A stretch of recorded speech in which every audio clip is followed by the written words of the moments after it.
โอ้มื้อนี้แขกหลายแขกไปใส่บาตรมื้อหลายสุด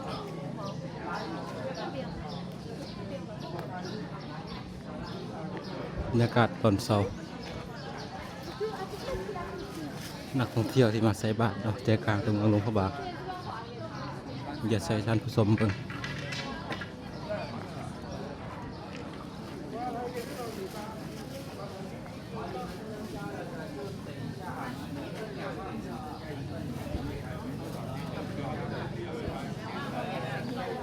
บรรยากาศพระสงฆ์กำลังตักบาตรญาตินำฮิตของประเพณีของประเทศลาวเนาะนี่เป็นแขกนักท่องเที่ยวจีนที่มาเบิ่งวัฒนธรรมแล้วก็มาใส่บาตรเนาะ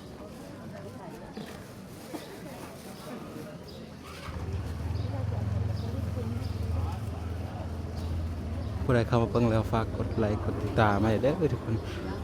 เดี๋ยวสิถ่ายภาพบรรยากาศให้ทุกคนได้เบิ่งทุกมื้อเราก็มาเล่นออกกำลังกายนะ